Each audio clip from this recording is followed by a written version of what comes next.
करना चाहूँ तो भी उसको 1 घंटे में नहीं समेटा जा सकता।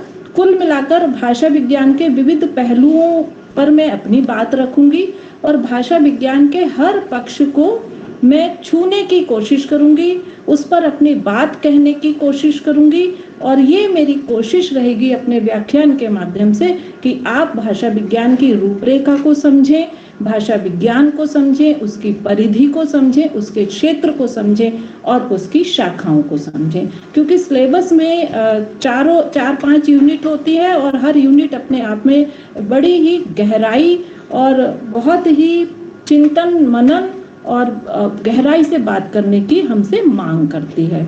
तो भाषा विज्ञान पर बात करने के पहले मैं शिवानी से ये कहना चाहूंगी, शिवानी अगर कुछ बच्चों के सवाल होंगे तो आप मुझे बता दीजिएगा बोलकर, ठीक है शिवानी? क्योंकि मैं अपने सिस्टम को टच नहीं करूंगी, टेक्निकली मैं उतनी स्ट्रांग नहीं हूँ, बस मैं सामने बैठकर ये स्टार्ट हो गया तो मैं बोल सकती हूँ, क्योंकि जरा सा मैं इसमें कुछ करती हूँ, कई बार ऐसा हुआ है कि स्क्रीन से मैं खुद ही गायब हो जाती हूँ। तो सवाल आप रख देना मेरे सामने और मैं कोशिश करूंगी कि उन सवालों के जवाब दूं।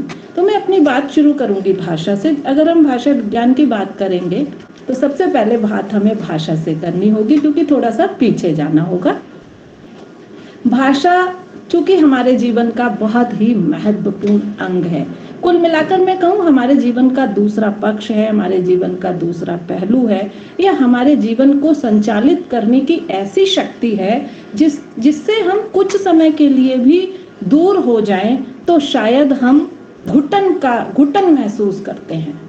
हमें लगता है कि हम क्यों अपने जो हमारे भीतर जो विचार उमड़ते रहते हैं, जो भाव उमड़ते रहते हैं, हमेशा हर व्यक्ति उनको एक्सप्रेस करने की कोशिश करता है, उसको बाहर लाने की हम कोशिश में रहते हैं और वो हमारे जीवन का इस तरह से हम उसमें भाषिक अपने भावों और विचारों को भाषा के माध्यम से अभिव्यक्त करने के इतने हम आदी हो जाते हैं कि शायद उसके बिना हम नहीं रह सकते। मैं कई बार कक्षा में बच्चों को एक बात का उदाहरण भी दिया करती थी और अभी भी देती हूँ कि थोड़ी देर के लिए अगर बच्चों को कह दिया जाए कि चुपचाप बैठ जाइए तो वो उनके लिए बहुत कठिन समय होता है। वो किसी ना किसी बहाने अपने मन में उठने वाले भावों को एक दूसरे से व्यक्त करना चाहते हैं। तो भाषा विचार विनिमय का साधन है। ये एक बहुत ही मोटी सी बात मैं भाषा के माध्यम से आपके सामने रख रही हूँ। हमारे विचारों के आदान प्रदान का साधन है। क्योंकि मनुष्य सामाजिक प्राणी है, समाज में जन्म लेता है, समाज के बिना मनुष्य का जीवन संभव नहीं है।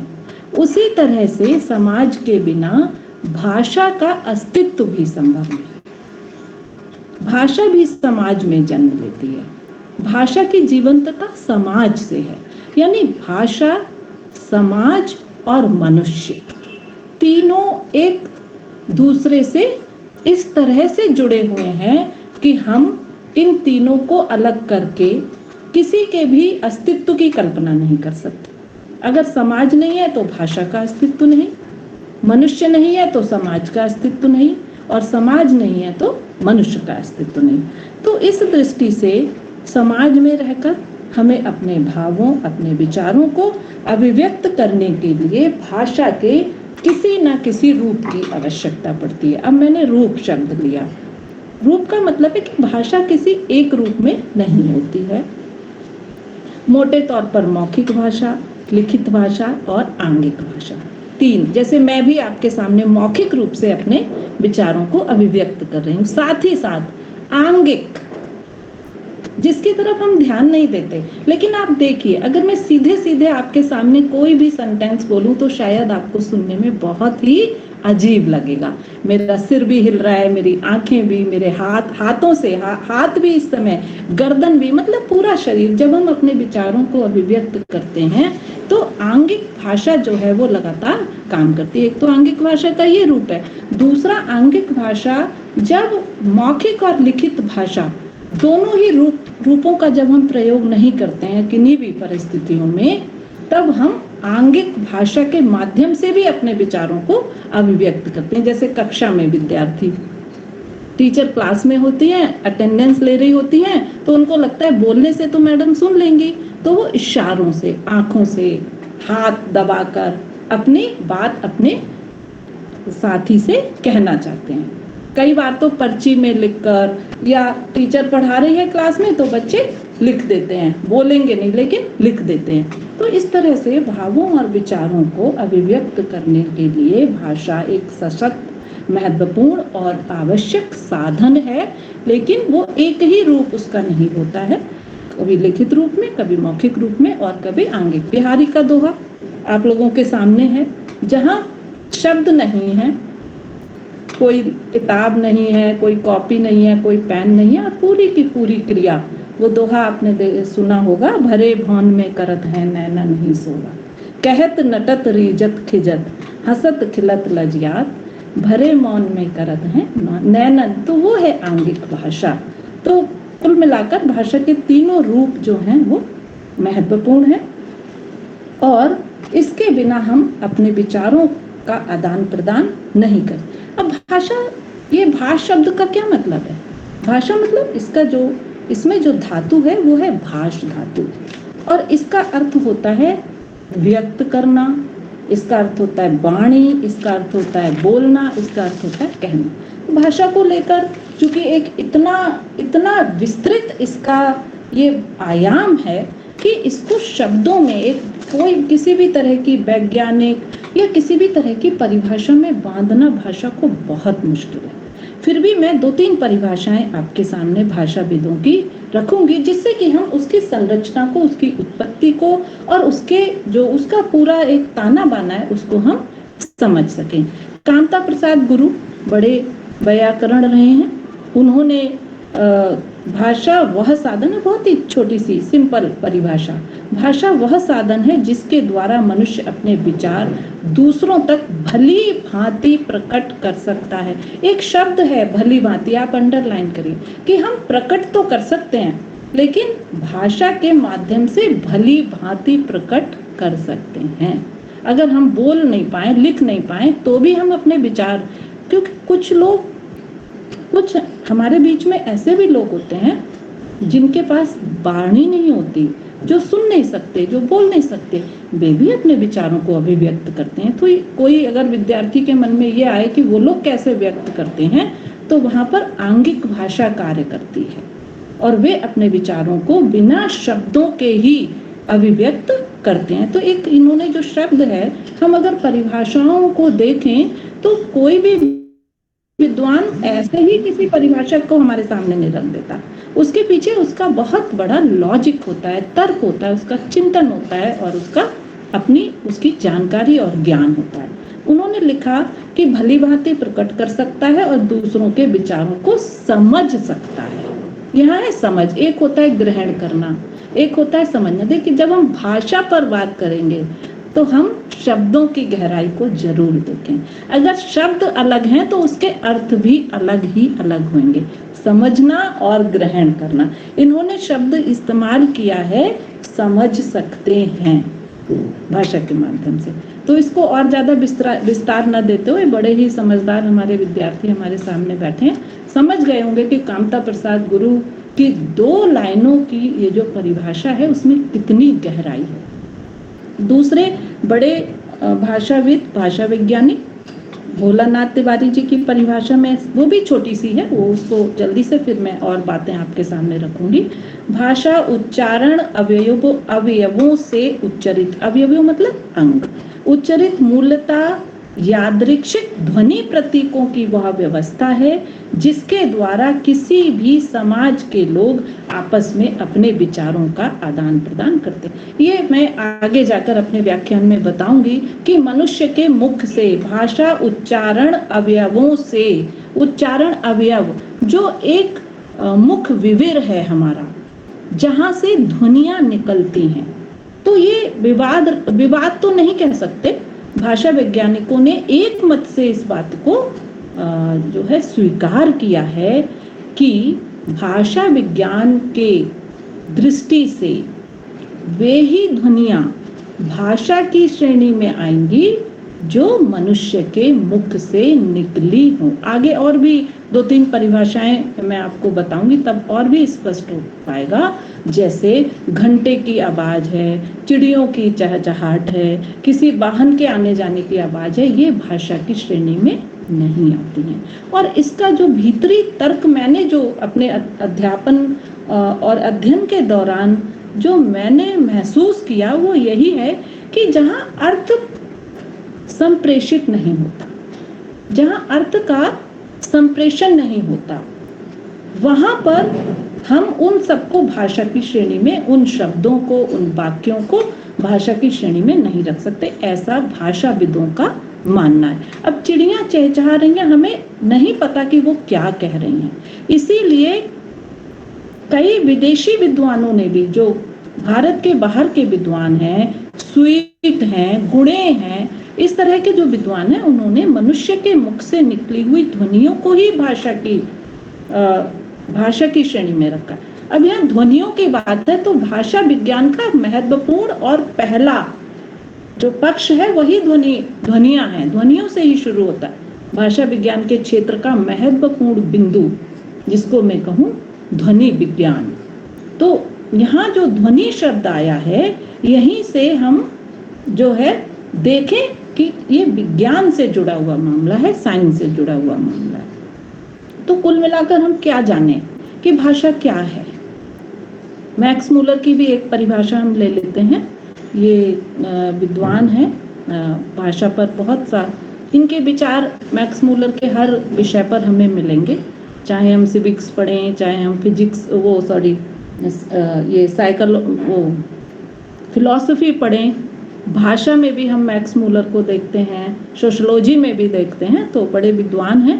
भाषा और कुछ नहीं, केवल मानव की चतुर बुद्धि द्वारा आविष्कृत ऐसा उपाय है जिसकी मदद से हम अपने विचार सरलता से और तत्परता से प्रकट कर सकते हैं। तो थोड़ा सा चीजें वही हैं, सभी विद्वानों की परिभाषा में बात वही है, अपने विचारों को दूसरों तक पहुंचाना और दूसरों के विचारों को ग्रहण करना। तो कुल मिलाकर हम देखें भाषा क्या है, तो 3-4 पॉइंट पर ही मैं बात करूंगी। हालांकि इसी विषय पर बहुत बड़ा लेक्चर हो सकता है कि भाषा की क्या रूपरेखा है, भाषा क्या है, तो 2-3 पॉइंट मैं आप लोगों के सामने रखूंगी। सबसे महत्वपूर्ण पॉइंट है कि भाषा किसी की निजी संपत्ति नहीं है, भाषा जन्मजात नहीं होती, भाषा सामाजिक संपत्ति है, भाषा अर्जित संपत्ति है। हम उसे अर्जित करते हैं अपने परिवार में रहकर, समाज में रहकर हम उसकी रूपरेखा को सीखते हैं, प्रैक्टिस करते हैं, अभ्यास करना पड़ता है। अनायास ही हम कोई भाषा नहीं सीखते। आप सबों के घरों में 1 साल, 1.5 साल, 2 साल के बच्चे होंगे। आप आज ही देख लीजिए प्रैक्टिकल कि हम एक बच्चे से एक बात को कितनी बार कहलवाते हैं, बार बार हम उसी बात को रिपीट करते हैं और बच्चा फिर हमारी उसी भाषा को सीख लेता है। तो सामाजिक संपत्ति है, भाषा समाज में ही काम करती है। सामाजिक व्यवहार, सामाजिक व्यवस्था का आधार भाषा है। हम अकेले में सोच सकते हैं, पढ़ सकते हैं, लिख सकते हैं, लेकिन अभिव्यक्त कहाँ करेंगे? समाज में। उस लिखे हुए को, उस पढ़े हुए को, उस समझे हुए को, अपने ज्ञान को अभिव्यक्त करने के लिए हमें एक समाज की जरूरत होती है। मान लीजिए अब कुछ बच्चों के मन में ये सवाल आ रहा होगा कि हम लिख सकते हैं अकेले। मैंने तो पहले ही कहा आप लिख सकते हो, लेकिन आपके उस लिखे हुए का क्या होगा जब दूसरा व्यक्ति आपके उस लिखे हुए को नहीं पढ़ेगा? मीन्स कि आपको एक व्यक्ति की जरूरत है, और व्यक्ति समाज की सबसे छोटी इकाई होती है। व्यक्ति से परिवार, परिवार से समाज, समाज से राष्ट्र। तो इस तरह से भाषा भी क्रमबद्ध तरीके से काम करती है, यानी पूरी तरह से सामाजिक संपत्ति है। समाज में इसका जन्म होता है, समाज में इसकी संरक्षित होती है, समाज में ही इसका विकास होता है, समाज में ही इसका क्रियान्वयन होता है। एक और बात महत्वपूर्ण, भाषा का निश्चित समाज होता है। किसी भी भाषा का समाज निश्चित समाज होता है। जिस भाषा में मैं आपके सामने अपनी बात को रख रही हूँ वो भी एक निश्चित समाज में काम करेगी। अब वो निश्चित समाज क्या है, उसको हम किसी सीमा रेखा में नहीं बांध सकते। जहां तक मेरी भाषा को समझने और बोलने वाले लोग हैं, मेरी भाषा उसी निश्चित समाज में काम करेगी। उसके बाहर मेरी भाषा का कोई अर्थ नहीं है। अभी मैं आंध्रा चली जाऊं और इस तरह से लेक्चर दूं, या उड़ीसा चली जाऊं इस तरह से लेक्चर दूं, वहां मेरी भाषा काम नहीं करेगी। तो भाषा की दूसरा महत्वपूर्ण पॉइंट यह है कि भाषा जो है वो एक निश्चित समाज में काम करती है। बालक जिस परिवार में जन्म लेता है उसी की भाषा को सीखता है, उसी भाषा में अपने विचारों को अभिव्यक्त करता है। अब यहाँ पर एक सवाल आता है, बच्चा मातृभाषा को बहुत आसानी से सीखता है, उसके लिए किसी ट्रेनिंग की जरूरत नहीं है। क्या कारण है, क्यों सीखता है? क्योंकि बच्चा अधिक समय अपनी माता के साथ रहता है, 24 घंटे। तो उसके मुंह से निकले हुई जो ध्वनियां हैं, बच्चा उनको ग्रहण करता है। क्योंकि हमारी प्रकृति क्या है? मनुष्य की प्रकृति है नकल करना। आपको बड़ा अजीब लग रहा होगा कि ये मैडम ने क्या भाषा विज्ञान का लेक्चर देने के लिए कहाँ चली गई, लेकिन ये बताना जरूरी है। यदि हम भाषा पे बात करते हैं, हमारी प्रकृति है, जैसा हम देखते हैं वैसा ही करने की कोशिश करते हैं। कोई कपड़े देखते हैं तो लगता है हाँ हमें भी ऐसा पहनना चाहिए। खाने की कोई वस्तु आपके सामने है, कोई दूसरा खा रहा है, आपको भूख नहीं, आपको लगता है कि नहीं मुझे भी खाना है, या मैं खाने लग जाता हूँ, या हमारा खाने का मन करता है। तो हमारी जो प्रकृति है वो नकल करने की प्रकृति है। और भाषा के सीखने में ये जो प्रक्रिया है, अगला इसका पॉइंट मैं यही बता रही हूँ कि भाषा अनुकरणीय है। अनुकरणीय है मतलब हम इसको सीखते हैं अनुकरण से, जैसा जैसा देखते हैं वैसा ही हम बोलते हैं। और मातृभाषा के संबंध में एक बात जो मेरा विचार बदला है भाषा को पढ़ाते हुए और अपने चारों तरफ की सामाजिक भाषिक व्यवस्था को देखते हुए, बच्चों की मातृभाषा बदल रही है। क्योंकि आज महानगरीय समाज में बच्चा अपनी माता के साथ समय नहीं बिताता, वो या तो क्रैच में समय बिताता है या घर में जो गार्जियन है, उसकी दादी है, नानी है, बच्चा उनकी भाषा को सीख रहा है।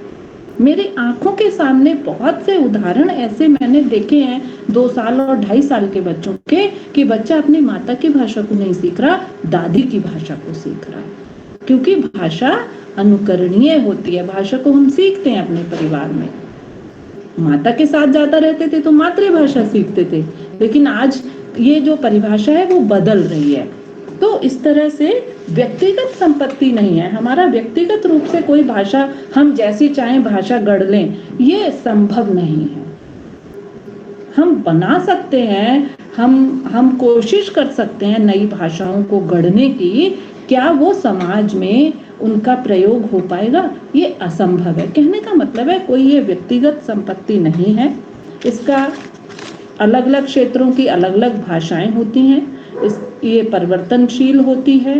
कहने का मतलब है कि व्यक्तिकृत ना होकर ये समाजकृत है। प्रत्येक समाज में हम भाषा के अलग अलग रूप देखते हैं। तो इस तरह से जो भाषा है वो एक और पॉइंट है कि वो चिर परिवर्तनशील होती है।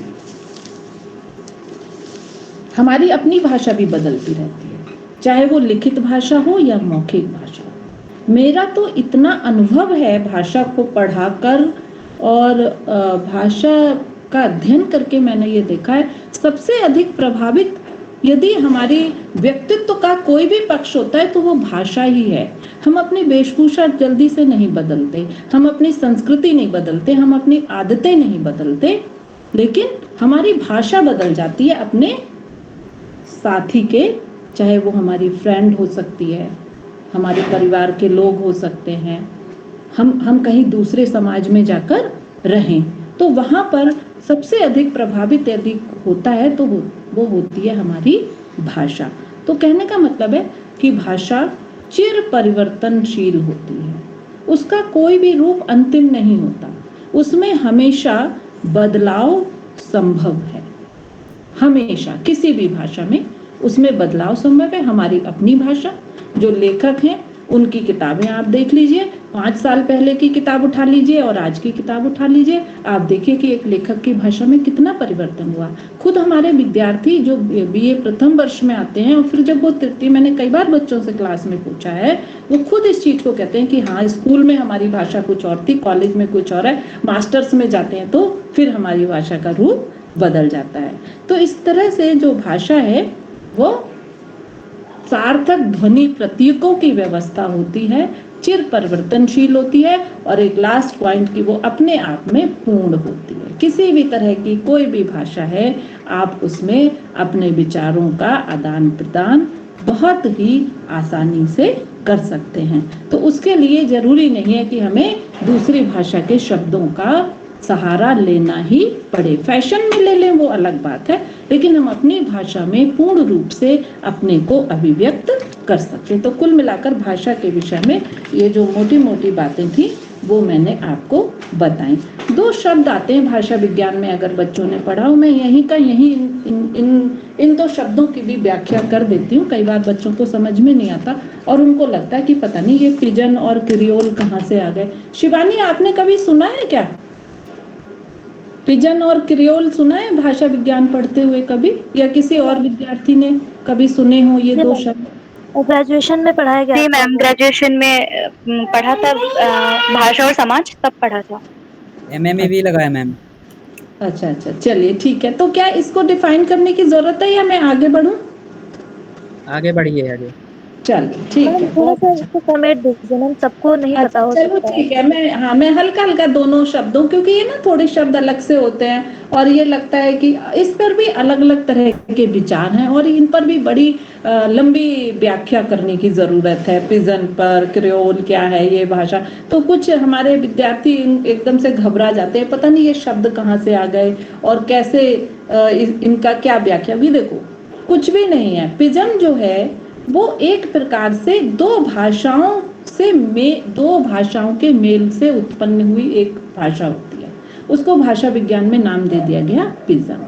और इनकी जो प्रारंभता, या मैं इनकी अगर उत्पत्ति की बात करूं, तो जब उत्तरी पूरे देश में, चलो मैं किसी देश विशेष की बात ना करूं, पूरे विश्व में जब एक देश के नागरिक दूसरे देश में व्यापार के लिए या दूसरे कामों के लिए आते थे, तो उनके साथ क्या आएगा? भाषा तो आएगी।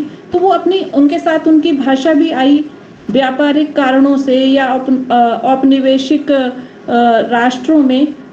तो उस समय जो उन 2 भाषाओं का, एक तो जो लोग वहां रह रहे हैं वो, और जो दूसरे देश से आए हैं वो, तो उनका जो सरलीकृत रूप होता है वही पिजन होती है।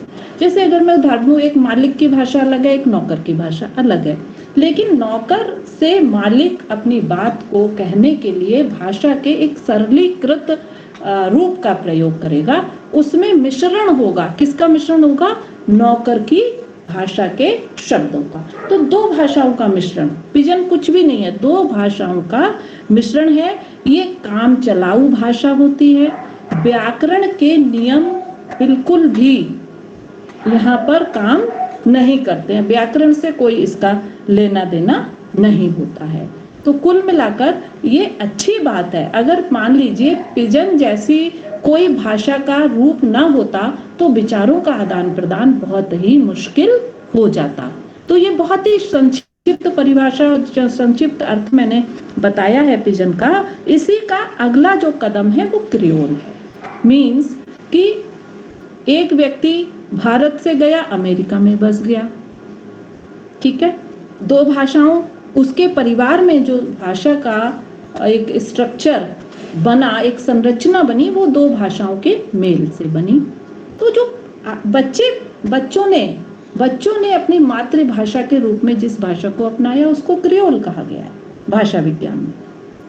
पिजन 2 भाषाओं के संक्रमण से उत्पन्न हुई भाषा थी। 2 भाषिक समुदायों के परस्पर संप्रेषण के लिए प्रयोग में ली जाने वाली भाषा थी। तो आगे आने वाली पीढ़ी के द्वारा अपनाई जाने वाली भाषा, सीखी जाने वाली भाषा जो है वो क्रियोल के रूप में। इस पर बड़ी बड़ी थियोरी हैं और बहुत डिटेल में भी हम इस पर बातचीत कर सकते हैं। अब मैं बात करती हूँ भाषा संरचना की।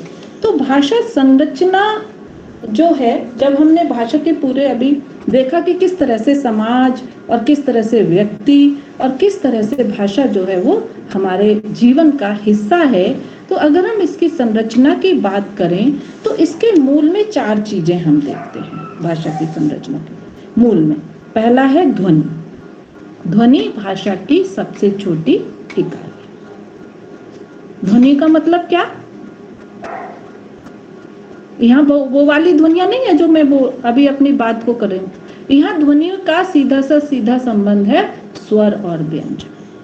हम भाषिक संरचना की बात करते हैं, जब हम भाषा विज्ञान की बात करते हैं तो हमें भाषा संरचना की दृष्टि से मुख्य तौर से पांच जो उसके जो बिंदु हैं वो हमें दिखाई देते हैं, जिसमें सबसे पहला है ध्वनि, दूसरा है शब्द, तीसरा है पद, चौथा है वाक्य और पांचवा है प्रोक्ति। इस पर आगे और भी मैं डिटेल में बात करने की कोशिश करूंगी। अभी मैं थोड़ा सा संक्षिप्त में, क्योंकि मुझे सारी चीजें खत्म करनी है और आधा घंटा निकल चुका है। वैसे शिवानी से मैंने ग्रेस में टाइम लिया हुआ है क्योंकि टॉपिक बड़ा है, तो मैं इस पर छोटी छोटी सी टिप्पणी देकर आगे बढ़ूंगी। और शिवानी को मैंने बताया ये जो भी सिलेबस में है या जो भी मैं आपके सामने बोल रही हूँ, इसको मैं PDF में आपको उपलब्ध भी करा दूंगी, सो दैट कि जहां पर भी कुछ बच्चों का मिस हो रहा है तो वो चिंता न करें, मटेरियल मैं आपको दे दूंगी इस टॉपिक का। ध्वनि संरचना ध्वनि भाषा की सबसे छोटी इकाई होती है और वे ध्वनियां जो मनुष्य के मुख से निसृत सार्थक ध्वनियां होती हैं, जिनसे अर्थ संप्रेषित होता है, उनको ध्वनियों की संज्ञा दी है। भाषा वैज्ञानिकों ने गाड़ी के आने जाने की आवाज है, पशु पक्षियों की आवाज है, इसको ध्वनियों की श्रेणी में नहीं रखा गया है। भाषा विज्ञान में ध्वनियों के 2 वर्ग किए गए हैं, पहला है स्वर और दूसरा है व्यंजन। उसमें भी केवल 10 स्वरों को ही मान्यता दी गई है। अब स्वर कौन सी ध्वनियां हैं? हालांकि बहुत ही साधारण सा सवाल है, लेकिन हम भाषा विज्ञान पर बात कर रहे हैं तो हमें स्वरों पर भी बात करनी बहुत जरूरी है। वे ध्वनियां जिनके उच्चारण में किसी भी अन्य ध्वनि का सहयोग ना लेना पड़े, एक तो ये उनकी पहचान है। दूसरा, जिनके उच्चारण में वायु का आरोह किसी तरह से व्यवधान ना आए, आसानी से मुख विवर से वायु बाहर निकल जाए। जैसे मैंने बोला आ, ई, ऊ, आराम से, तो वे ध्वनियां स्वर ध्वनियां होती हैं और पूर्णतः स्वतंत्र होती हैं, किसी दूसरी ध्वनियों इनके उच्चारण के लिए हमें या दूसरी ध्वनियों की जरूरत नहीं पड़ती। इन्हीं के साथ हैं व्यंजन ध्वनियां, वे ध्वनियां जिनका उच्चारण स्वर ध्वनियों के सहयोग से किया जाता है और इनके उच्चारण में मुख विवर से वायु थोड़ा अवरुद्ध होकर घर्षण करती हुई बाहर निकलती है। जैसे कवर्ग है, क बोलिए, अ और क दोनों को बोलकर देखिए, क ध्वनि को बोलने में रुकावट हो रही है। अगर रुकावट नहीं होगी तो क ध्वनि का उच्चारण नहीं हो सकता। तो कवर्ग है, टवर्ग है, पवर्ग है, ये जो है वे व्यंजन ध्वनियां हैं। इनके भी अलग अलग तरीके से बहुत सारे जो है वो किए गए हैं, महाप्राण ध्वनियां, अल्प प्राण ध्वनियां। तो जब ध्वनि विज्ञान आप पढ़ेंगे, ध्वनियों पर डिटेल में बात होगी तो ही इन विषयों पर चर्चा हो सकती है। दूसरा जो महत्वपूर्ण ध्वनियों के विषय में बिंदु है वो है बलाघात। बलाघात शब्द से आप सब परिचित हैं अगर आपने भाषा विज्ञान पढ़ा है, भाषा को पढ़ा है। हम सब क्या करते हैं, संयुक्त रूप से किसी वाक्य के प्रयोग में किन्हीं भी ध्वनियों के उच्चारण में हम किसी ध्वनि पर अधिक बल देते हैं और किसी ध्वनि के बोलने में कम बल देते हैं। अगर बल नहीं देंगे तो हमारे अर्थ का संप्रेषण नहीं हो पाएगा। जैसे मैंने बल दिया, नहीं हो पाएगा। पूरा मैंने वाक्य बोला, बल किस पर दिया? नहीं पर। कहने का तात्पर्य है कि जब हम अपने विचारों को अभिव्यक्त करते हैं तो बलाघात की जो स्थिति होती है उस स्थिति के भीतर ध्वनियों में, वाक्यों में प्रयुक्त होने वाले शब्दों में हम किन्हीं शब्दों पर अधिक बल देते हैं, जिससे कि अर्थ के स्पष्ट होने में सुगमता होती है। यानी कि भाषिक संरचना में, भाषा संरचना में स्वर और व्यंजन ही महत्वपूर्ण नहीं है, साथ में अलग अलग तरह की स्थितियां, अलग अलग तरह के क्षेत्र हैं जो भाषा संरचना को बनाने में अपना योगदान देते हैं। जैसे अगर मैं एक आपके सामने एक वाक्य रखूं, मुझे एक रंगीन चादर चाहिए, तो मैंने बोला रंगीन, मेरा बलाघात कहाँ पर है कि शब्द पर रंगीन, मतलब कि मुझे रंगीन चादर चाहिए। अगर मैं इसी को मुझे एक रंगीन चादर चाहिए, मीन्स क्या है, चादर मेरे लिए बहुत इंपॉर्टेंट है और वहां रंगीन मेरे लिए ज्यादा इंपॉर्टेंट है। तो दोनों में ऐसे ही मुझे एक रंग वाला पेन चाहिए या मुझे एक रंग वाला पेन चाहिए, तो ये जो बलाघात की स्थिति होती है, ये हमारे अर्थ को संप्रेषित करने में महत्वपूर्ण भूमिका अदा करती है। इसी तरह से संधि, भाषिक संरचना में संधियों का महत्वपूर्ण, संधि बहुत ही इंपॉर्टेंट होती है। जैसे कभी कभी दो भाषिक ध्वनियां मिलकर एक हो जाती हैं, ऐसे ध्वनि परिवर्तन को हम कहते हैं संधि। अब ये कितने तरह के होते हैं? दो तरह के, दो तो नहीं, हम मुख्य तौर पर तो हम दो तरह के लेते हैं, लेकिन 4-5 तरह के होते हैं, क्योंकि विस्तार से अगर हम जाएंगे तो इसी पर 1 घंटे बोलने के लिए चाहिए। फिर भी देखिए, ह्रस्वीकरण होता है संधियों का, ये जो ऐसी प्रक्रिया है जहां जो तद्भव शब्दों में होती है। जैसे हम बोलते हैं अधखिला, अधखिला है ना, शब्द तो एक ही है ना, अधखिला, लेकिन आधा और खिला। अब आधा खिला तो आ जो है आ किसमें हो गया? छोटा आ बन गया, अनार वाला आ बन गया। ऐसे भिकारी, भिकारी, तो भिकारी, इसमें भी परिवर्तन ऐसे ही होता है। दीर्घकरण, दीर्घकरण में क्या होता है? दीर्घकरण में कैसे परिवर्तन होता है दो ध्वनियों का कि मुख्य अर्थ, मुख्य प्लस अर्थ, और संधि क्या होगी? मुख्य अर्थ। ऐसे ही कवि प्लस इंद्र, और इसका जो शब्द बनेगा वो बनेगा कवींद्र। इसी तरह से घोषीकरण होता है, लोप होता है, ध्वनियों का लोप भी होता है। जैसे पनघट, पानी का घाट है, पानी प्लस घाट, लेकिन ध्वनियों का लोप होने से क्या बन गया? पनघट बन गया। ऐसे आगम भी होता है, ध्वनियों का आगम भी होता है। कैसे होता है? मूसल प्लस धार, तो आ इसमें ध्वनि का आगमन हुआ है, तो क्या हो गया? मूसला धार। ऐसे ही दीना नाथ, दीन प्लस नाथ, दीना नाथ।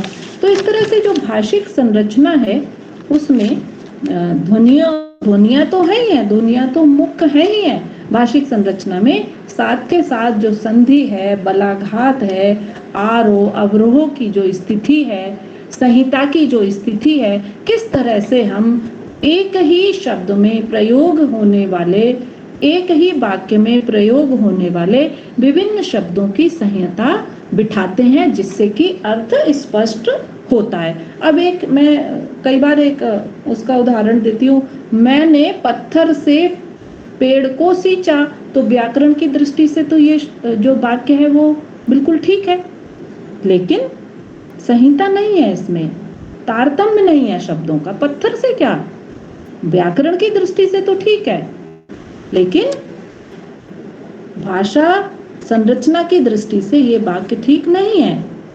इसलिए जो है ध्वनियों के अलावा और भी बहुत से पहलू हैं भाषा विज्ञान के, जो भाषा की संरचना के निर्माण में अपनी महत्वपूर्ण भूमिका अदा करते हैं। दूसरे नंबर पर आता है शब्द संरचना।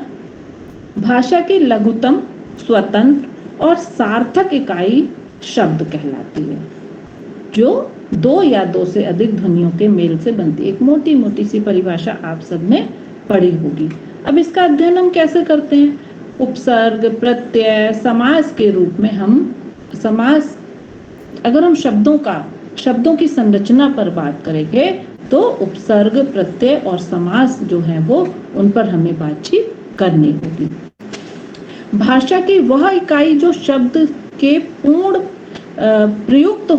प्रयुक्त होती है, उसका स्वतंत्र प्रयोग नहीं होता, उसको हम वो शब्द संरचना का प्रमुख आधार है। जैसे अ, उ, सु, धर्म के आगे हमने लगा दिया अ, या दिन के आगे दुर लगा दिया, दुर्दिन, तो एकदम से अर्थ जो है वो उसका बदल जाता है। उसी तरह से प्रत्यय हैं, प्रत्यय भी शब्द संरचना में बहुत ही महत्वपूर्ण भूमिका में होते हैं, और उसी तरह से समास भी शब्द संरचना में बहुत ही महत्वपूर्ण अपनी भूमिका अदा करते हैं। उसके बिना शब्दों की संरचना संभव नहीं है।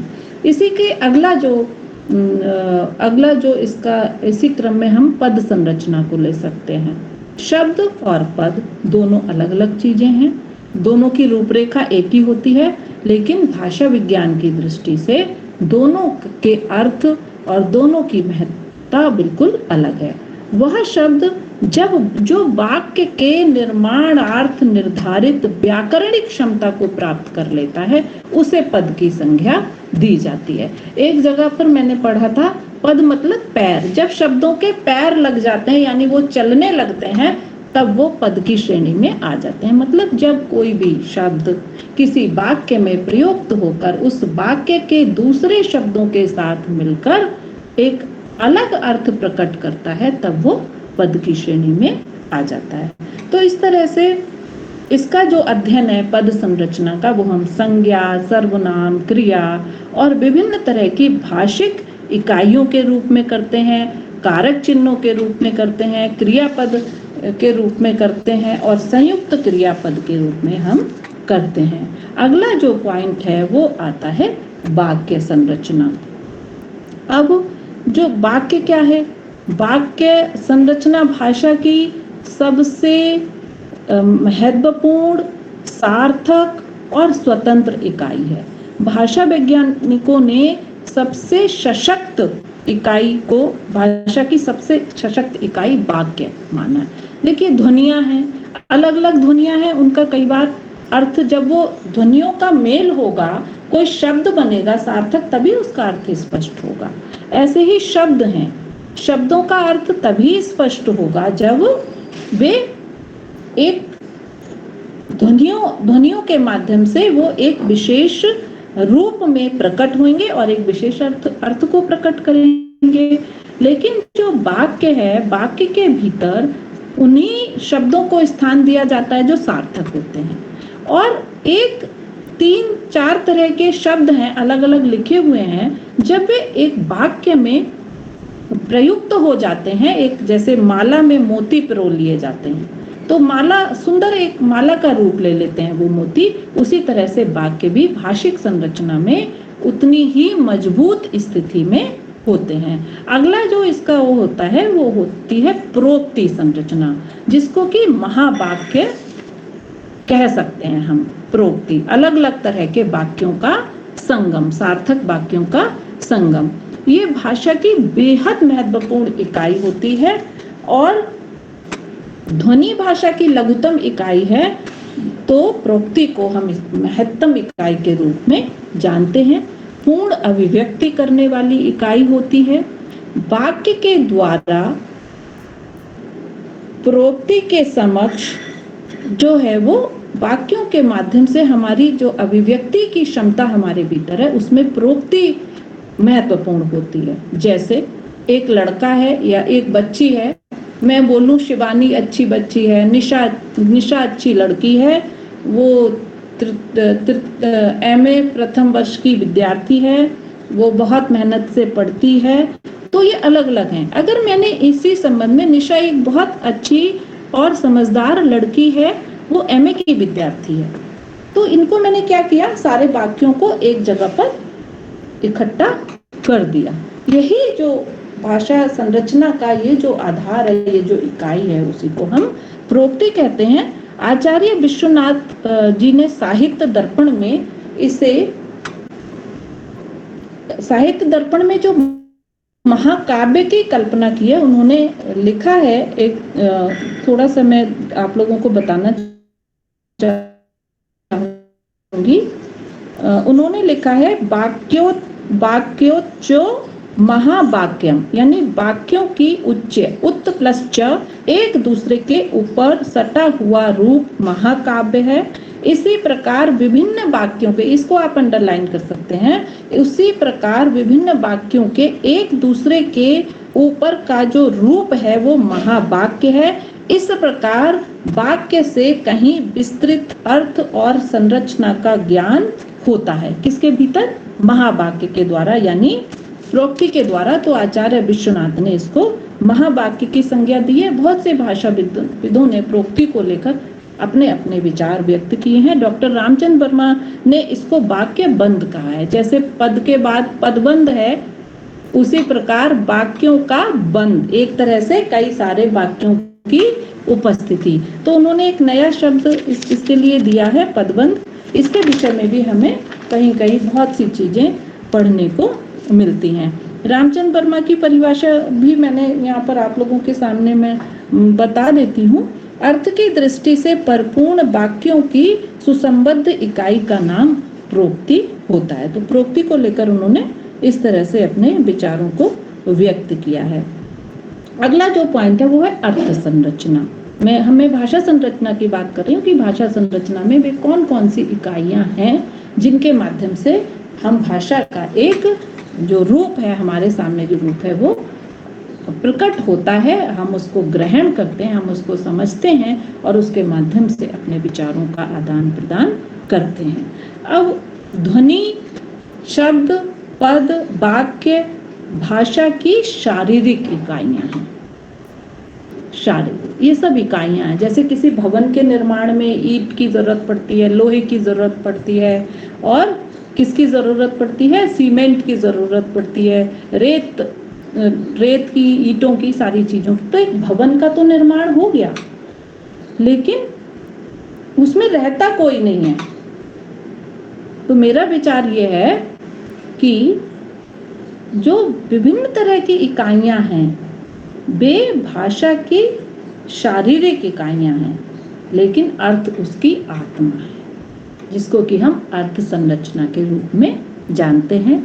एक अर्थ, एक जो शब्द है कई अर्थों को लिए हुए होता है।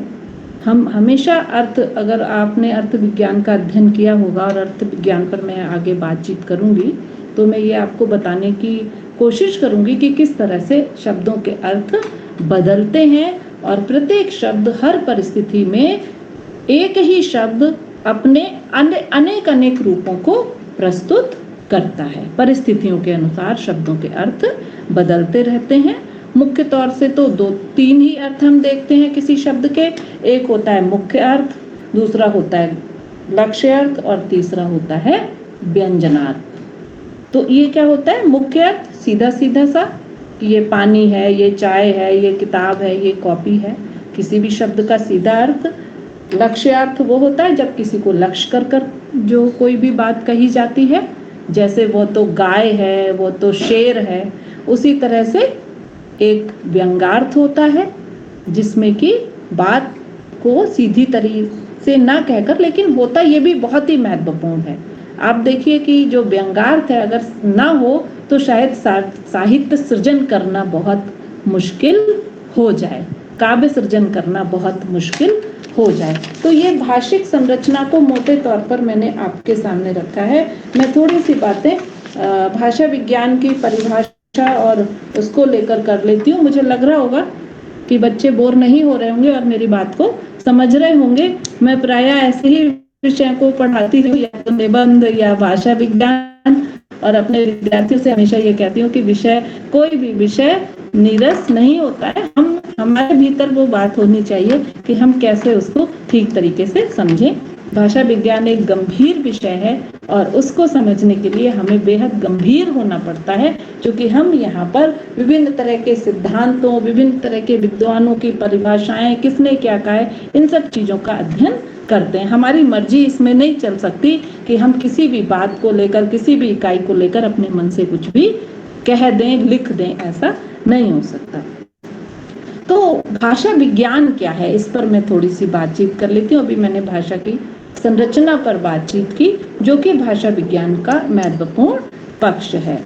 मैं भाषा विज्ञान की अगर परिभाषा की बात करूं तो भाषा विज्ञान उस शास्त्र को कहते हैं जिसमें भाषा मात्र के विभिन्न अंगों और रूपों का विवेचन किया जाता है।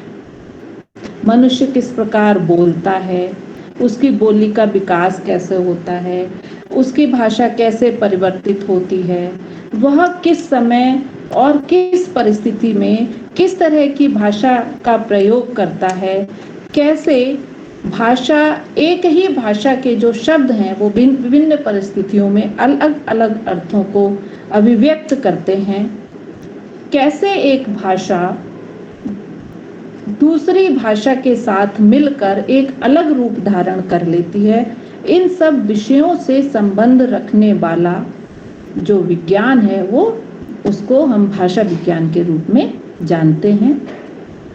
अब इसमें इसके अतिरिक्त क्या होता है, इसके अतिरिक्त हम शब्दों की उत्पत्ति, रूप, उसके विकास और वाक्यों की बनावट का पर हम विचार करते हैं।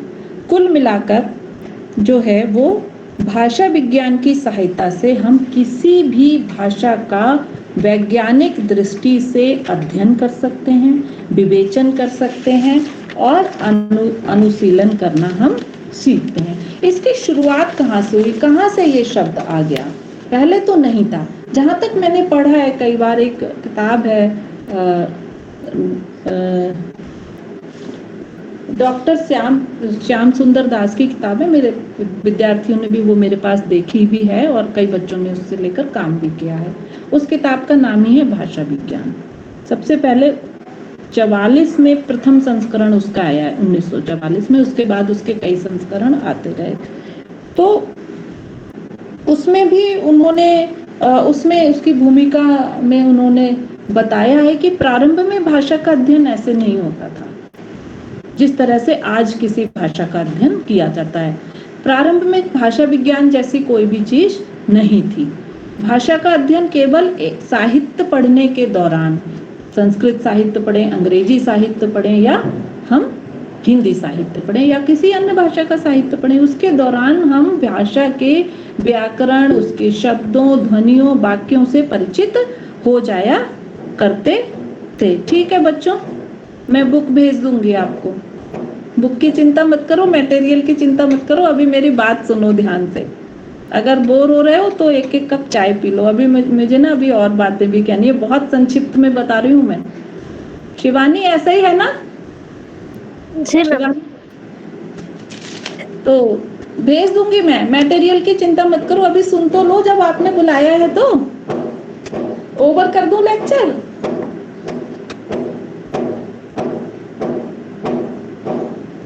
Okay, thank you. बोर नहीं हो रहे हैं, ठीक है। थोड़ी सी बातें और करूंगी, मुख्य बातें जो मुझे बतानी। देखो, स्वनिम विज्ञान बताना है, ध्वनि विज्ञान बताना है, अर्थ विज्ञान बताना है, वाक्य विज्ञान बताना है। भाई इतने सारे विज्ञान मुझे बताने हैं, अब 1-1.5 घंटे में तो संभव है नहीं। हर रोज 1 घंटे बुला लिया करो, शाम को 5 से 6। तो हर दिन एक एक विज्ञान का एक एक पक्ष आपको समझाऊंगी जितना मेरी जानकारी है। मैं कोई इतनी बड़ी विद्वान नहीं हूँ, भाषा पर तो बड़े बड़े विद्वानों ने काम किया है, मैं सीखने की प्रक्रिया में हूँ।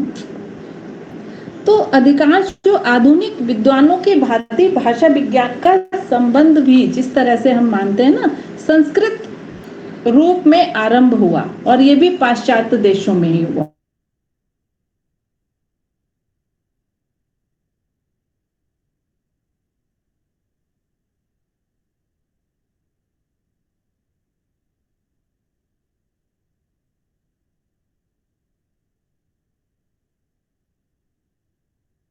व्याकरण का अध्ययन करना भी आवश्यक है। यदि हम व्याकरण नहीं समझेंगे तो हम उसकी संरचना को नहीं समझ सकते। एक ही शब्द है, बाल शब्द है, बाल है तो बाल तो कहीं भी है ना, सोना शब्द है, बहुत से ऐसे शब्द हैं, वो व्याकरण के वाक्य में जब प्रयुक्त होते हैं तभी तो उनका अर्थ स्पष्ट होता है। तो व्याकरण को समझे बिना भाषा को नहीं समझा जा सकता। तो यूरोपीय देशों ने संस्कृत भाषा का अध्ययन आरंभ किया तो उन्होंने देखा कि संस्कृत के व्याकरण में कुछ अधिक विशिष्ट नियम उनको दिखाई दिए और संस्कृत भाषा के अनेक शब्दों और व्याकरणों के जो वो विशिष्ट नियम थे उनके माध्यम से उनके किस तरह से वे उन नियमों को जानना चाहते थे जिस तरह से इस व्याकरण को गढ़ा गया था। तो आरंभ में तो विद्वानों ने ये देखा कि बहुत आसपास के प्रदेशों की भाषा एक जैसी होती थी और व्याकरण के नियमों में भी समानता होती थी, लेकिन कहीं कहीं दूर भी, बहुत दूर दूर के देशों की भाषा में भी समानता है। तो इस कौतूहल से भाषा विज्ञान का जन्म हुआ।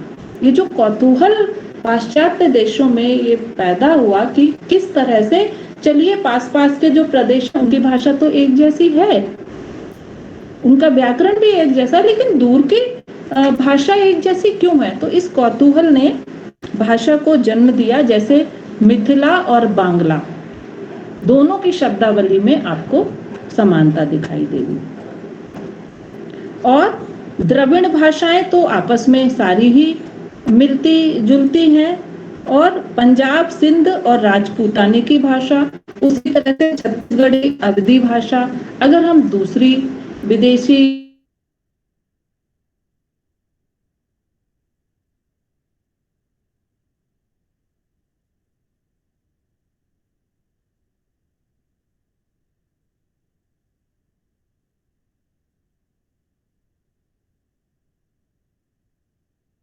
कहीं ना कहीं इनके व्याकरण के जो नियम हैं वो उनको पढ़ना जरूरी है। यही कौतूहल, यही जिज्ञासा भाषा विज्ञान को जन्म देती है। अब भाषा विज्ञान के यदि अंग की बात करूं तो हम कितने अंगों को देखते हैं। अलग अलग विद्वानों ने अलग अलग तरह की बातें कही हैं। जैसे सबसे पहला है ध्वनि विज्ञान, दूसरा है रूप विज्ञान, तीसरा है अर्थ विज्ञान। ठीक है, ये तीन तो प्रमुख हैं ही, ध्वनि विज्ञान, रूप विज्ञान, अर्थ विज्ञान। इसके अलावा हम वाक्य विज्ञान पर भी बातचीत करते हैं, और जो कि बहुत महत्वपूर्ण है। इसके अलावा एक और है जिसको भोलानाथ तिवारी जी ने पद बंद या पद विज्ञान, उसको भी एक नया उन्होंने दिया था, जिसको कि आगे जाकर बहुत अधिक मान्यता नहीं मिली। तो ध्वनि विज्ञान, रूप विज्ञान, अर्थ विज्ञान, इन पर अलग अलग तरीके से बहुत ही डिटेल में बात करने की जरूरत है। हाँ, मैं परिभाषा बता रही थी। विदेशी विद्वान है स्वीट, उन्होंने कहा है कि ध्वन्यात्मक शब्दों और विचारों का प्रगटीकरण ही भाषा है। गुणे ने कहा है ध्वन्यात्मक शब्दों द्वारा हृदयगत भावों और विचारों का प्रगटीकरण ही भाषा है। तो वो जो मैं आपको बता रही थी कि मनुष्य के मुख से निकलने वाली ध्वनियों को ही भाषा वैज्ञानिकों ने भाषा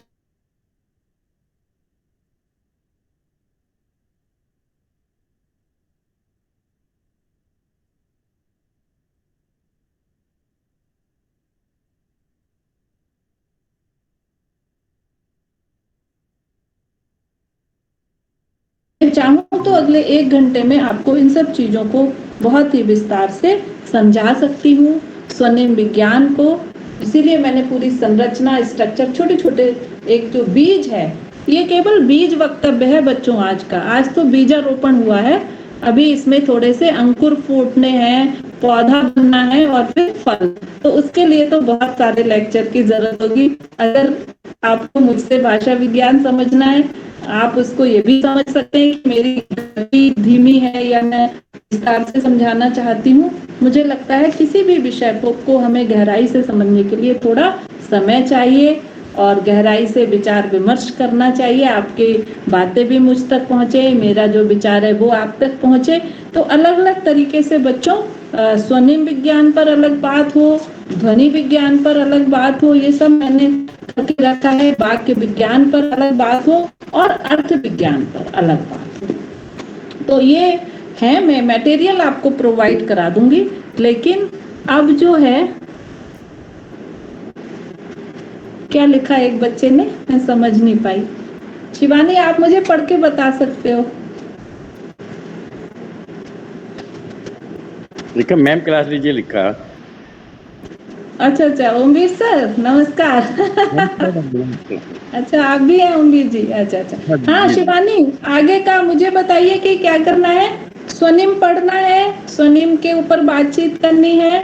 जो मैंने क्षेत्र बताए हैं भाषा विज्ञान के, और यही सब आपके सिलेबस में भी लगा है। मेरे ख्याल से रूप विज्ञान है, और ये स्वनिम है, और ये क्या नाम है, वाक्य है, और अर्थ है, अर्थ विज्ञान है, यही है ना।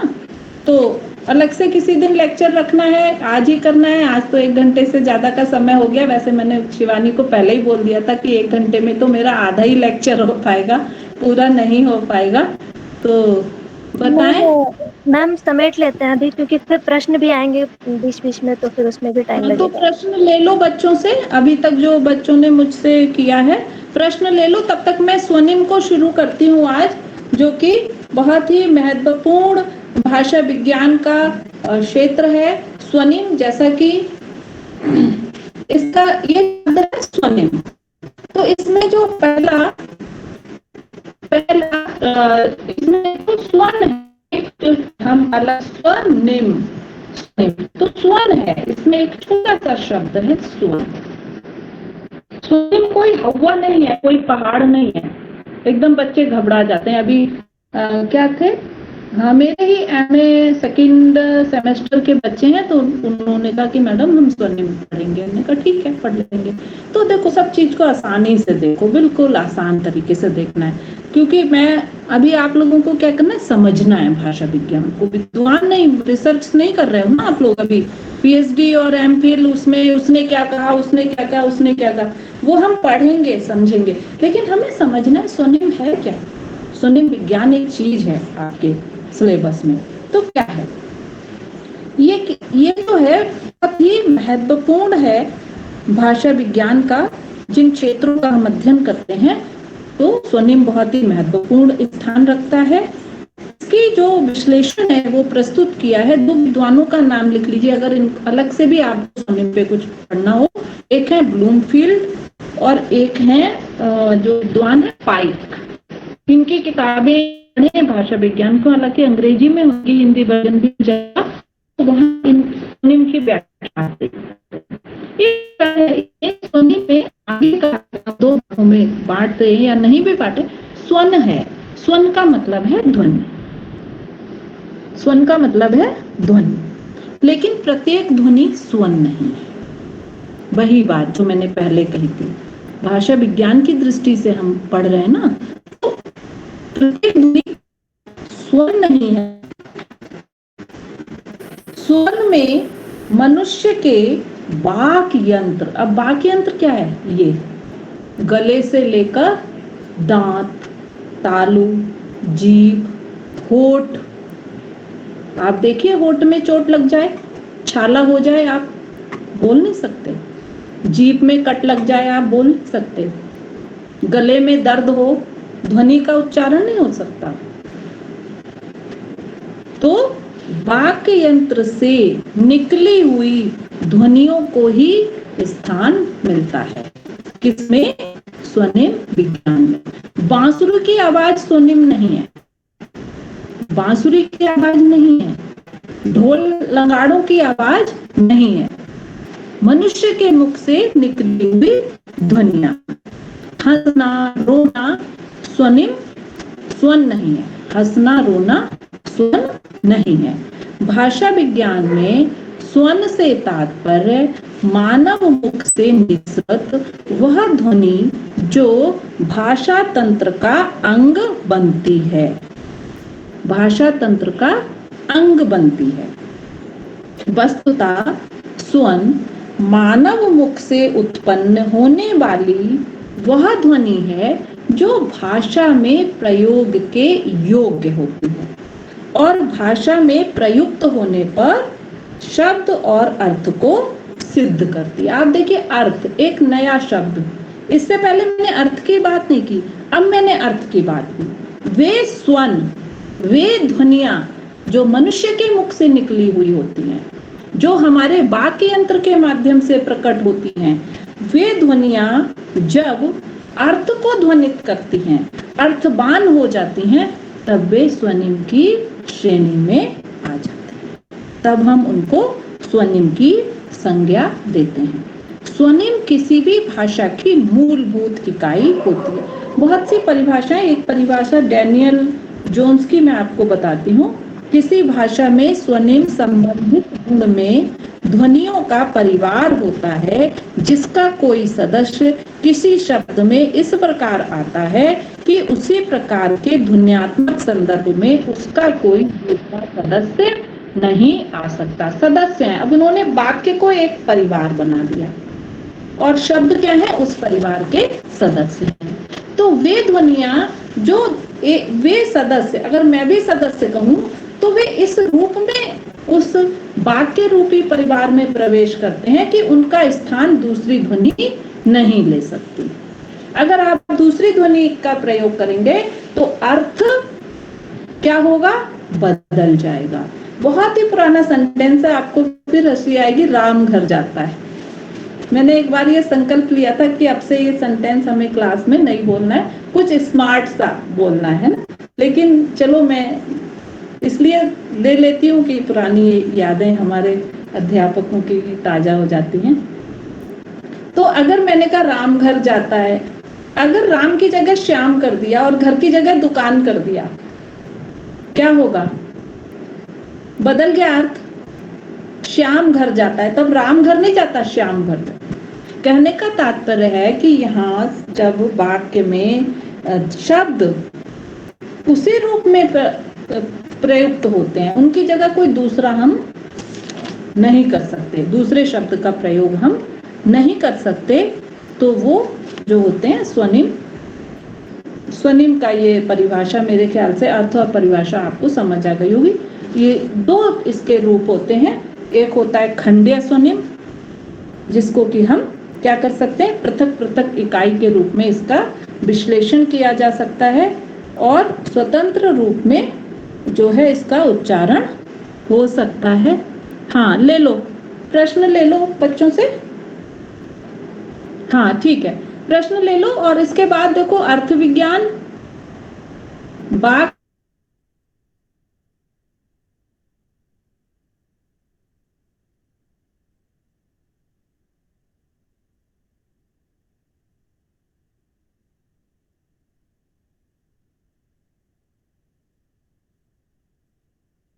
रखने की जरूरत नहीं है, मैंने पहले भी आपको बताया था। और जो बच्चे भाषा का पेपर पढ़ते हैं ले लेते हैं, किसी दिन कॉलेज से मैं बुक्स ले आऊंगी, आप जेरोक्स करा लेना। बहुत सी किताबें हैं मेरे पास, तो आपको कोई भाषा विज्ञान वाले पेपर की चिंता करने की ज़रूरत नहीं है। और कभी भी आप मुझे बुलाकर इनडायरेक्टली भी कर सकते हो, उसके लिए इतने बड़े लेक्चर और ये सब की ज़रूरत भी नहीं है। तो खंडीय स्वनिम है, खंडेतर स्वनिम है। खंडीय स्वनिम को हम स्वतंत्र रूप में विश्लेषित कर सकते हैं, विभाजित कर सकते हैं। इसके दो वर्ग होते हैं, वही स्वर और व्यंजन। इस पर बहुत सारा मैटर है, इस पर हम बहुत पहले ही बातचीत कर चुके हैं। हम बात कर लेते हैं खंडेतर स्वनिम की, जिसका कि इशारा मैंने बलाघात और संहिता जब मैं बता रही थी तब किया था। खंडेतर स्वनिम वे स्वनिम होते हैं जिनका स्वतंत्र रूप से उच्चारण नहीं हो सकता। ये खंड ध्वनियों की मदद के बिना उच्चारित नहीं किए जा सकते। वे वस्तुतः स्वनिम के ऊपर की एक परत होते हैं जिनका स्वतंत्र अस्तित्व और महत्व नहीं होता। इसके 5 भाग होते हैं। एक सबसे पहला दीर्घता होता है, दूसरा अनुनासिकता होता है, तीसरा बलाघात होता है, चौथा अनुतान होता है और 5वां संगम होता है। ये 5 भाग खंडेतर स्वनिम के होते हैं और यही भाषा की संरचना को स्पष्ट करने में महत्वपूर्ण इकाई होते हैं। ये अर्थ भेदक होते हैं। इनके बिना हम किसी भी भाषा के शब्दों के अलग अलग अर्थ को ना प्रकट कर सकते हैं और ना ही समझ सकते हैं। तो ये जो खंडेतर ध्वनियां हैं वे अर्थभेदक इस रूप में माने जाते हैं कि अगर मैंने जैसे बलाघात को ही अगर मैं यहाँ उदाहरण के तौर पर लूं, तो हमारा जो बोलने का तरीका है, ऐसे ही अनुतान का मतलब क्या, हमारा क्या है, आरोह अवरोह कैसा है, किस तरह से हम शब्दों का प्रयोग कर रहे हैं। तो हमारा जो अनुतान है बोलने का, बोल रहे हैं हम, शब्दों का प्रयोग कर रहे हैं, किस तरह से हम उसको क्या करते हैं, हम प्रकट कर रहे हैं, और जो श्रोता है हमारी बात को किस तरह से जो है हमारी बात को समझ रहा है। हम अर्थ ग्रहण कर रहा है। कई बार अर्थ ग्रहण हम नहीं कर पाते तो हम वक्ता से अंगों की, अभी मैंने बात नहीं की, भाषा के अंग हैं 3 प्रमुख अंग, वक्ता, श्रोता और संदेश। भाषा कैसे कार्य करती है इन तीनों के बीच में, इस तरह से मैं वक्ता हूँ, आप श्रोता हैं, अभी आप वक्ता हो जाएंगे, मैं श्रोता हो जाऊंगी और हमारे बीच में एक संदेश है, आज का एक विषय है भाषा विज्ञान के विविध पहलू। तो इस तरह से जो अनुतान है, संगम है, संगम मतलब वाक्य के प्रयोग, वाक्य में जो प्रयुक्त हुए हैं शब्द, उनका एक दूसरे से क्या संबंध है, संबंध स्थापित करते, तभी तो हम उसके साथ, एक शब्द के साथ उसी दूसरे शब्द का प्रयोग करते हैं। अगर हमने तीसरे शब्द का प्रयोग किया तो हमारा जो अर्थ है वो स्पष्ट नहीं हो सकता। तो जो हिंदी की स्वनिम व्यवस्था है, हिंदी में जो स्वर स्वनिम है वे परंपरागत रूप में तो 13 थे, लेकिन उनमें से 10 को ही मान्यता मिली है, जैसे अ, आ, ई, उ, ए, ऐ, ओ, औ, इसको ही मान्यता मिली है भाषा विज्ञान की दृष्टि से। बाकी को मान्यता नहीं मिली है और उनको इसमें स्वर स्वनिमों में शामिल नहीं किया गया है। जो व्यंजन स्वनिम है, इसमें कवर्ग है, चवर्ग है, टवर्ग है, पवर्ग है, तवर्ग है, या, रा, ला, वा है, श, हा है, तो ये हैं। और जो अनुनासिकता है, अनुनासिक जो पीछे वाले जो 5 होते हैं, गा हो गया, ञा हो गया, ना हो गया, तो इनको इसमें से यहाँ हटा दिया गया है। तो इस तरह से हिंदी के स्वर स्वनिम है, व्यंजन स्वनिम है, कुछ विवादास्पद स्वनिम होते हैं स्वर स्वनिम, जैसे अ, एक अ, डॉक्टर, अ लगाते हैं हम, तो ये विवादास्पद है। इस पर वैज्ञानिकों की एक राय नहीं है कि इसको शामिल किया जाना चाहिए या नहीं शामिल किया जाना चाहिए। ऐसे ही 5 विवादास्पद व्यंजन स्वनिम भी है। यहाँ से बोलते हैं ना, कागज, कागज, जा, खा, गा, जा, यहाँ से जब हम यहाँ कंठ से ध्वनि निकालते हैं, नुक्ता वाला, जानते होंगे आप लोग, का के नीचे जब हम नुक्ता लगाएंगे, है ना, तो ये जो 5 व्यंजन विवादास्पद स्वनिम है, इस तरह से स्वनिम का एक अपना एक बड़ा संसार है। इन पर हमें बहुत ही डिटेल में बातचीत करने की जरूरत है। शिवानी, तो क्या बताएं, ये बलाघात वगैरह समझा दूं या भेज दूं आप लोगों को, समझ में तो आ गया? जी मैम भेज दीजिएगा फिलहाल। ठीक है, मैं भेज देती हूँ, मैं भेज देती हूँ। किसी का प्रश्न हो तो वो मैम से पूछ सकता है। और हमारे बीच आज रेनू मैम भी जुड़ी हैं और ओमवीर सर भी जुड़े हैं, तो बहुत अच्छा लग रहा है। रेनू मैडम जुड़ी हैं, तुमने पहले बताया नहीं उनसे, तो मुझे बहुत डर लगता है, रेनू मैडम के सामने तो मैं नहीं पढ़ा सकती आप लोगों को। रेनू मैडम कहाँ है आप? रेनू मैडम एक बार बोलिए। अभी तुरंत लेफ्ट किया उन्होंने, शायद थोड़ी देर पहले लेफ्ट किया है। बहुत अच्छा वक्तव्य रहा मैम जी, बहुत अच्छा बोले भाषा विज्ञान पर, और मैं भी बड़ा मनोयोग से सुन रहा था। कभी हमारे डॉक्टर राम प्रकाश अग्रवाल जी भाषा विज्ञान पढ़ाया करते थे मैम में, आज मुझे सुनकर वैसा ही लगा कि जैसे एक एक उसका उच्चारण करके बताया कि स्वन का, उसका 2 नगा स्वनिम का, कि ऐसा लग रहा था कि मैं एमए की क्लास में बैठा हूँ और डॉक्टर राम प्रकाश जी बोल रहे हैं। बहुत अच्छा लगा, बहुत अच्छी तरह समझा। ओमवीर जी, खैर मैं ऐसा नहीं मान रही हूँ, इसलिए क्योंकि ये विषय बहुत बड़ा है। मैंने बस जो है ऊपर से छूने की कोशिश की है इस विषय को। बेसिकली ये कई पार्ट में होना चाहिए। हमें भाषा विज्ञान क्या है, उसके क्या क्षेत्र हैं, क्या उसकी रूपरेखा है, एक लेक्चर में करना चाहिए, जो कि आज मैंने ज्यादा कोशिश की है। भाषा के अर्थ को और भाषा की संरचना जब समझेंगे बच्चे, तभी भाषा विज्ञान को समझ सकते हैं। भाषा के अर्थ और संरचना को समझे बिना नहीं समझ सकते। दूसरा ये है कि जो उसके क्षेत्र है 5 या कहीं कहीं 4 हैं, कहीं कहीं 5 हैं, उन पर ना हर क्षेत्र पर अलग से बातचीत करने की जरूरत है। पूरा ध्वनि विज्ञान अपने आप में एक ऐसा बहुत ही रोचक और बहुत आनंद आएगा अगर हम ध्वनि विज्ञान पे बात करें, अर्थ विज्ञान पर बात करें, अर्थ परिवर्तन की दिशाओं पर बात करें, वाक्य की संरचना पर बात करें, तो ये बहुत ही इंटरेस्टिंग है। तो मैं इस मंच के माध्यम से ये जो विद्यार्थी हमारे कर रहे हैं बहुत अच्छा कर रहे हैं, सभी बच्चों को ये आश्वस्त कर देना चाहती हूँ कि भाषा विज्ञान बेहद रोचक विषय है। इसका अध्ययन करना प्रत्येक अनुशासन के विद्यार्थी के लिए आवश्यक है। हम किसी भी अनुशासन को, किसी भी विषय को, भाषा की संरचना को पढ़े बिना, समझे बिना हम उसे नहीं समझ सकते। इसीलिए हमें पढ़ना ही चाहिए, चाहे वो हमारा विषय हो या ना हो। तो भाषा विज्ञान का अध्ययन हमारे लिए बहुत जरूरी है। और बच्चों के जो है वो आ रहे हैं कि मैं पढ़ नहीं पा रही हूँ ठीक से, अगर कोई सवाल है तो पूछ लीजिए। इस विषय का कोई भी मैटर, जितने भी बच्चे यहाँ हैं, चाहे वो हमारे विवेकानंद कॉलेज के हैं या हमारे कॉलेज के नहीं हैं, किसी भी विषय पे कोई मैटर को आपको भटकने की जरूरत नहीं है। आप मुझे बता दीजिए, कॉलेज भी मैं आती रहती हूँ और किताबें भी हैं, मैं आपको बताती हूँ, बहुत सारी हैं। देखिए आप एक ये किताब ले सकते हैं, मैं इसका नाम हिंदी भाषा इतिहास और स्वरूप, doctor Rajmani Sharma, almost syllabus आपका इस किताब में मिल जाएगा। एक ये किताब है भाषा विज्ञान डॉक्टर श्याम सुंदर दास, इस पर आपका बहुत सारा मटेरियल मिल जाएगा। भाषा साहित्य और संस्कृति बिमलेश कांति वर्मा, उसमें भी बहुत सारे आपके चैप्टर हैं। बहुत सी किताबें भाषा विज्ञान की हैं जिन पर कि आप अपने विषयों से संबंधित सामग्री को कलेक्ट कर सकते हैं। हाँ जी बेटा। मैम एक मिनट, जो आपने मैम डॉक्टर राजमणि जी की किताब बताई थी उसे आप एक बार रिपीट कर देंगी क्या? हाँ लिखो, हिंदी भाषा का नाम व्हाट्सएप या तो कर दीजिएगा सारा, तो मैं एक बार हिंदी भाषा इतिहास और स्वरूप। बेटे बहुत अच्छी किताब है ये, और मैं इसका प्रकाशन आपको बता देती हूँ, बाणी प्रकाशन से ये निकली हुई है।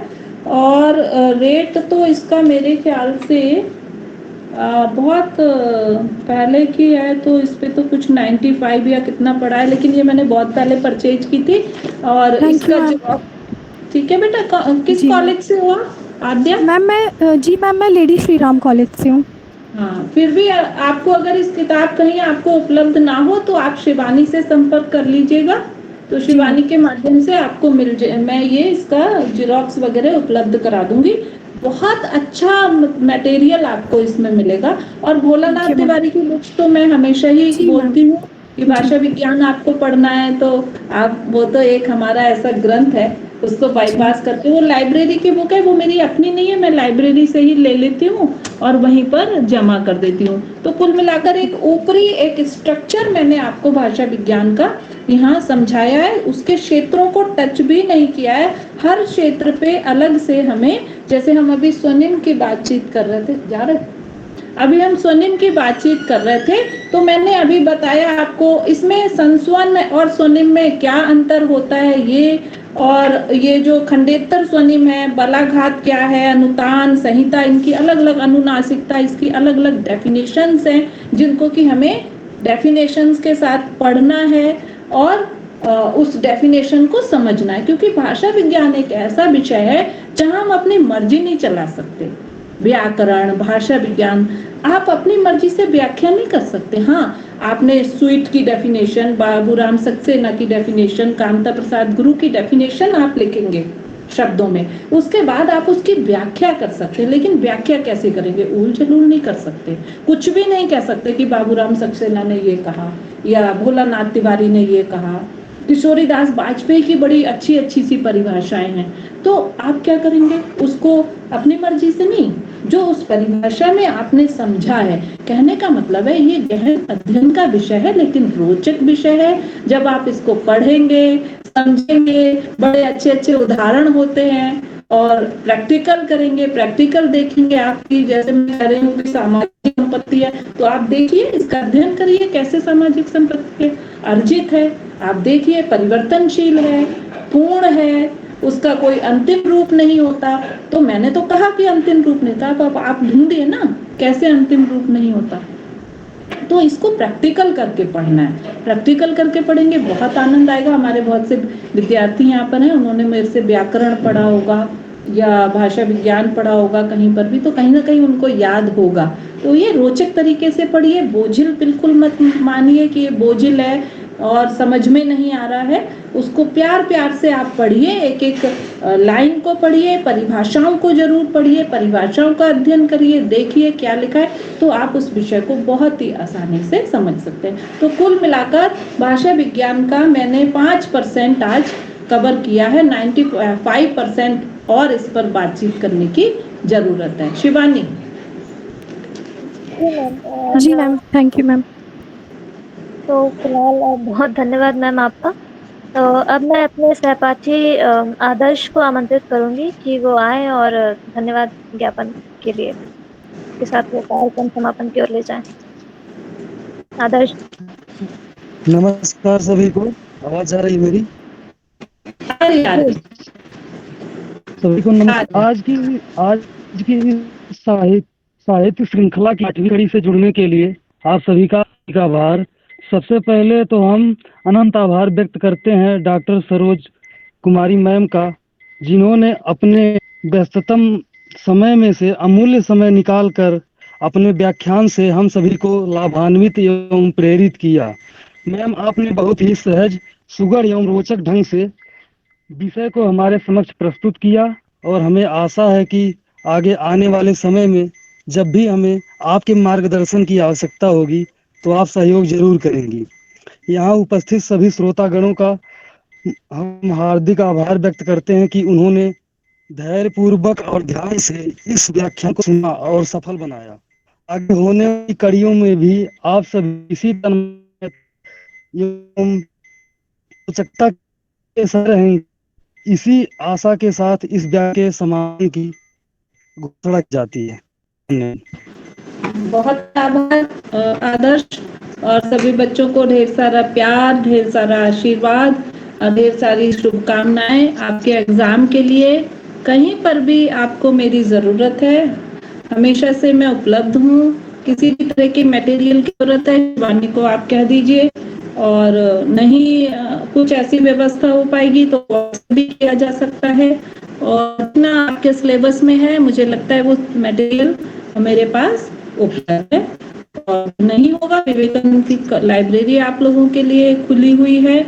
अभी कुछ समय के लिए रुकावट हो गई थी, नहीं तो एमए के विद्यार्थी निशा वगैरह आते थे और वहाँ से मटेरियल ले लिया करते थे।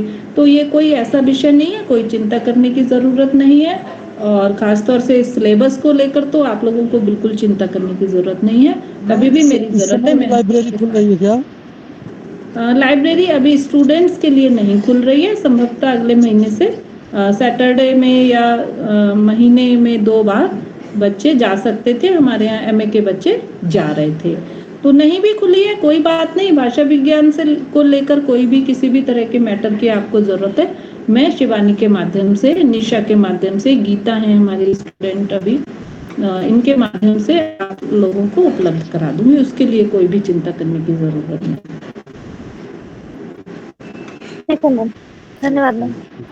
Okay Shivani, okay.